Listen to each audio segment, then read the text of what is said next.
Tobe.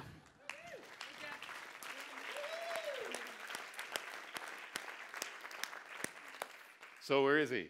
You know, I've been sitting back here all morning thinking to myself, you're all trained, aren't you? Come on, you all came in and you sat according to where you think the speakers are going to speak from. As a matter of fact, I don't want to pick on anybody, but somebody back here said, you know, if he's not any good, I could sneak out, he'll never notice. So I may just stand here the rest of the morning and drive you crazy, Randy, if that's okay. Good morning, everybody. No, I got to get the energy up. I only have 15 minutes. You got to help me here. So let's do this. Every time I ask you an appropriate question this morning, would you answer with the word absolutely? Let's try it. Come on. 1, 2, 3. No, it's energy I'm looking for. We're going to talk about coloring outside the lines, about getting outside your comfort zone and taking a look at the experience that your organization offers from a different perspective. So my job this morning is to make you feel uncomfortable. How cool is that? So with that in mind, every time you say absolutely, I want you to throw up your left hand with a fist like you mean it. Come on, if we all do it, you won't look silly, right? 1, 2, 3. Absolutely. Let's try it. All right. So would you like to leave here a little more creative than when you came in this morning? You want to have some fun? Absolutely. Oh, want to figure out a guaranteed method to triple your personal income by October and take the rest of the year off? Absolutely. In your dreams. I can't help you with that, but I thought I'd ask. Maybe I should say welcome to Amway. No, just kidding. I want to talk to you about thinking a little more creatively, like Joanne this morning, but I have a question for you. By a show of hands, and forget about who you're sitting beside and who you know, by a show of hands, how many of you truly believe you are one of the most creative people you know? 3. Oh, I got some work to do in 15 minutes. All right, let's start there. I truly believe everybody's creative. When were we most creative in our lives? All of us. When we were kids, right? I spoke for Hy-Vee. Thanks, Tim, one of my clients. Yeah, I spoke for Hy-Vee. It's not a disease, I promise. But I spoke for Hy-Vee. I asked the same question. And I had a guy say, when I was dating. Not what I was looking for. No. It's when we were kids, right? So it didn't just fall off. I mean, it's there inside every one of us. And what I talk about is how do you access that natural creativity when it comes to the customer experience? You know, it's a self-fulfilling prophecy. If I walk around all day saying, nobody likes me, what happens? Nobody likes me. If I walk around all day saying, I'm not creative, I'm just not the creative type, guess what? You're not. So the first step is telling yourself you are one of the most creative people you know. Has anyone ever heard of the 21-day rule? 21 days to do something. What am I talking about? Yeah, 21 days to make, break, or change a habit. I'm glad so many of you knew that because it comes from AA, so good to know my audience. Yeah, that's like about the right time for you, isn't it? Sure. No, wonderful organization. I certainly don't mean to make fun of them. Many years ago, AA said if you could stop drinking for 21 days, you wouldn't break the habit, but you'd get over the first hurdle. So it was translated to mean 21 days to make, break, or change any habit. One of my simple goals with any audience is this. If I can get them to go back and look at what they do every day and ask themselves, what is it that we do that's strictly habitual? What do we do just because that's the way we've always done it? You're already being more creative by questioning the norm. See, we do this all the time, personally, professionally. We do things out of habit, and we don't realize it until we start to question it. Oh, I'll prove it to you. I know that Rob this morning had you cross your arms. I want you to try something. If you're wearing a watch, would you take it off and hold it up, please? If you're not wearing a watch, but you're wearing a bracelet, would you take it off and hold it up, please? Exhibitors, you're not exempt from this. Here we go. As quickly as you can, pass them to the front. Oh, you were going to do it, Jerry. Thanks so much. I always wondered if that would work. No, keep it up. As quickly as you can, I want you to take the watch and put it back on the other arm. I know you don't want to. I know it's uncomfortable. Please appease me. And by the way, it's the only team-building portion of my talk. If you're having trouble doing this, it's okay to ask somebody for help, right? Now, if you've never done that before, how awkward is that? When did it just gain about a pound from one arm to the other? But here's my challenge. Until you go to bed tonight, I'm going to ask you to force yourself to wear this watch or that bracelet on the other wrist. Every time you go to look at the time today, I want you to ask yourself, what else do I do that's strictly a habit? That's all this is. If for the next 21 days or so you consciously put this watch or this bracelet on the other arm, after 21 days it would start to feel comfortable. The things I want to share with you this morning are not going to feel comfortable. The changes, I could pick any one of your industries, the changes you're going through can't possibly feel comfortable. But 21 days of trying something new to see if it doesn't feel more comfortable to you. And by the way, if there are people in the room that you don't know well and you want to meet them at lunch today, go up to them and ask them what time it is. Just make them look silly. Okay, so let's start with a basic definition of creativity. Why do I think it's so important in coming up with this experience that I talk about? Most people say they're not one of the most creative people they know because we associate creativity with the fine arts, don't we? I'm not creative because I can't paint, I can't sketch, I'm just not creative. Creativity in a business sense is simply a questioning process. It's the ability to look at something differently than everybody else. So let me ask you a question. Why? Why be more creative at what you do? This is the interactive part, in case you're wondering. Why? Anybody? To get better at what you do. Absolutely. Why else? Why else would you be more creative? To come up with new solutions. You know, let me stop for a second because being creative is the process. And so we have to understand that we don't always come up with new solutions. Sometimes we just reaffirm we're doing it okay. And that's all right too. It's the process of questioning. Any other reason? I have such a hard time at showcases. I don't know why. I'm looking for a three-letter word. It starts with F and it ends with N. Somebody said Finn. I heard that. No, it's fun. Once you agree with me that people want to do business with, they want to work for, work with people who seem to enjoy what they do for a living. Okay, that was pathetic. Come on, I got like 10 minutes more. There are going to be some tests, and you just failed miserably. Let's try it again. Wouldn't you agree? I think the number one reason to be more creative is to have more fun. It's contagious, isn't it? Well, let me ask you in another way. How many of you have been doing what you do, not necessarily for the same organization, just doing what you do for longer than 5 years? Look around. 10 years? 15 years? 20 years? I'm going to embarrass you, but 25 years or more, would you please stand up and be recognized? Come on, stand up. Thank you for doing what you do. Come on, we can recognize them, guys. Sure. Thank you. So the question begs to be asked, why are you still here? 25 years or more, would you agree with me that your profession, your industry has changed a little bit in the last 25 years? Absolutely. Never mind the last 25 minutes you've been in the building, right? Things are changing so rapidly, I can't think of a better reason to color outside the lines. So I went online last night. I was trying to find an example of my theory of change as it applies to what you all do. Here's my entire theory of change as it applies to what you do.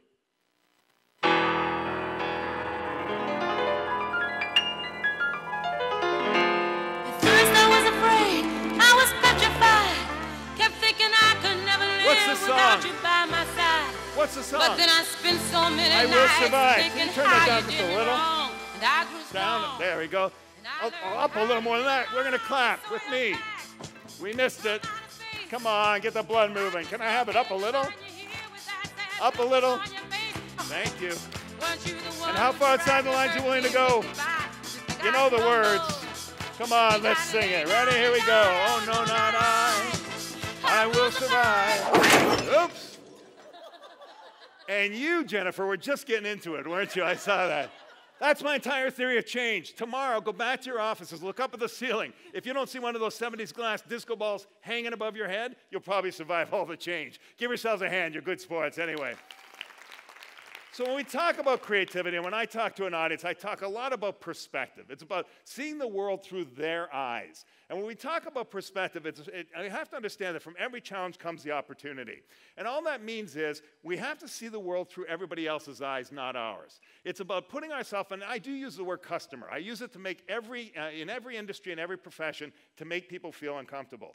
I don't care if you're an educator, an attorney, or a physician. I still use the word customer because we all deal with internal and external customers, don't we?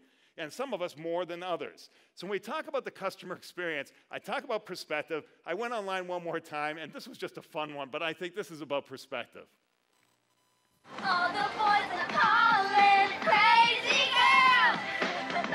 I hope she sings this tonight. I know. Hey, Dad, pull over. We need gum. How about it? Oh, honey? Here's some money. What do we got here? Hello. All right, so being the father of teenage girls, I thought that was about perspective. I said some I do for me. What can I say? It is about perspective. And thank you for mentioning the book. Julie mentioned the book, Coloring Outside the Lines. In the book, I developed this thing that I call the Harvey Principle. Anybody ever see the movie Harvey, Jimmy Stewart, 1950? Do you remember the premise of the movie? What it was about, Rob? Yeah, Jimmy Stewart's character is the only one who can see this 6-foot white rabbit that he's named Harvey. Now, I watched this movie as a kid, and I took it at face value. Very entertaining movie. But about 6 years ago, I rented it to watch with my daughters, and for some reason, I watched it from a whole different perspective. Even if you haven't seen the movie, at the beginning of the movie, they want to commit Jimmy Stewart's character to a mental institution. He's obviously crazy. He's the only one who can see this 6-foot white rabbit that he's named Harvey. But watching from a different perspective by the end of the movie, I started to question whether or not he was the crazy one. Maybe, just maybe it was everybody who couldn't see Harvey who was crazy. And I started to think, how does that apply to our professional lives? So I developed this thing that I call the Harvey Principle. It's a whole chapter in the book, but the bottom line is this. It's learning to see invisible opportunities where everyone else sees only visible limitations. Let me say that again. Learning to see invisible opportunities where everyone else says it can't be done. Where everyone else said, we tried that 4 years ago, it doesn't work. Where everyone else says you can't do that in this profession. That's where the opportunities lie. We need to train ourselves to look for those opportunities all the time. So bear with me, one more clip that I like. I think it's an opportunity waiting for somebody. What do you think you're honking at, huh? What, you don't like the way I drive? Why don't you come on in here? I'll give you a driving lesson. No. You want a piece of me? Why don't you come on out and get you some, huh? Where are you gonna go now? Well, you can't speed up by anybody now. You think you're better than me? Why you think? Oh, I don't like the way you drive. What, you got a fancy new button? Huh? The Trunk Monkey, a revolutionary idea you'll only find at Suburban Auto Group, pending approval by Attorney General. All right, back in the trunk. Okay, a little violent, I agree, but I think it's an opportunity for somebody. How about this? A logo. A logo I guarantee you see every single day on a truck driving by. What's hidden in the FedEx logo? Some of you know, between the E and the X is a giant white arrow. Now, be honest with me. How many of you had never seen that before? Keep your hands up. Those with your hands down. Wouldn't you agree with me? We have just officially driven them crazy. Haven't we? Oh, you will never again look at the FedEx logo the same way. I can prove it to you. Coming to the hotel on the shuttle from the airport, we're driving along, FedEx trucks coming the other way. I'm going, don't see it, don't see it, don't see it. Ah! Right? Why? Left brain, right brain, your left brain analytical side is trained to read it and move on, like many of you are in your jobs. Fix it and move on. Next client, move on. Next event, move on. When in fact, now that I've made your right brain, the creative side, sort of aware of that white space, the right brain will kick into it every single time. So my question is this, what's right in front of you? It's been there for years. You walk into your office every single day. It's an opportunity waiting to happen, but you've never allowed the right brain to kick in. How about the right brain of the organization? How do we allow the right brain of the organization to find those opportunities? By the way, I had the opportunity to speak in India this past year. And after I finished speaking, a woman came up to me and said, yes, but Mr. Tobe, what about the measuring spoon in the other E? If I have to see it, you have to see it. Every single time, right? So, here are some brands with whom I've had the pleasure of working over the last 20 or something years. What do they have in common? What are they known for? Anybody? They're known for customer service. These are brands who are known for customer service. You may not know them all, but they're all known for customer service. So I have a question for you. Remember the absolutely thing? Bear with me. How many of you would say that you are, or would you say that you are in the customer service business? Absolutely. Absolutely not. See, that's the challenge with meeting planners I find worldwide. You're not in the, someone has told you you're in the customer service business. You're not. What business are some of these, now I could take you through the evolution of customer service, but the bottom line is two brands there, Four Seasons Hotel and Starbucks. They recognize they are not in the customer service business, they're in the customer experience business. And what's the difference? Customer service used to be, what can I do for you? How can I help you? When we start to talk about the experience, it's now considering the customer's experience from the minute they make contact with us till the minute they're done.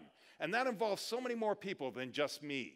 And when we start talking about the experience, here's what happens. People in the organization at every level start understanding that no matter what their contribution is, it's part of the customer experience. And what happens? They start to become more engaged than they've ever been. Why? Customer service is somebody else's job. But what I do is part of the customer experience. And once you're willing to sort of make that leap from customer service to customer experience, you go from what I call satisfied customers to an engaged customer. And that is going to benefit everyone in the organization, that integral leap. So I want you just walking out today asking yourself, what is the, and fill in the name of your organization here, experience? If we could drive that through the organization, everyone walking around saying, what is the blank experience? It starts to change the way we do business. Everybody okay? Absolutely. Oh, come on, you can do this. Everybody okay? Absolutely. Everything I talk about falls under one umbrella. If there was such a thing, it would be the need to exercise our wrist muscle. There is no such thing. But the point I try to make is you can't possibly be creative without taking some kind of a risk. See that line, coloring outside the lines is scary business? It's the first line of a poem. I'm going to share it with you right now and the story behind it very quickly. But the bottom line is we have to take a risk if we're going to think differently about our customer experience. I want to share a poem with you, and there's a whole story behind it. We don't have time for it. But the bottom line is my dad gave it to me when I was 10 years old. He didn't write it. He wasn't a very poetic kind of guy. He had found it. It was anonymously written. I remember looking at it that day, looking up at him and saying, Dad, am I in trouble or not? And he said the worst words you can say to a 10-year-old. He looked at me and he said, one day, son, you'll understand. And he walked away.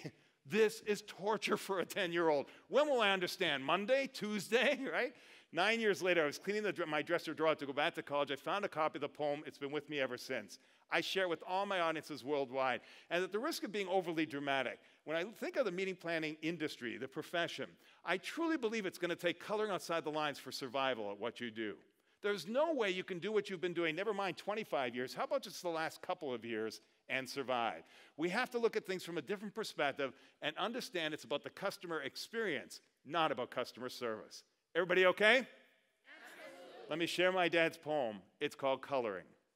Coloring outside the lines is scary business. Some days, I don't have the courage for it at all.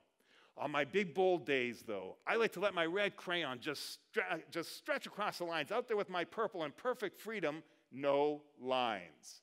And coloring outside the lines is lonely, too. I'm the only kid that doesn't get a gold star on my paper.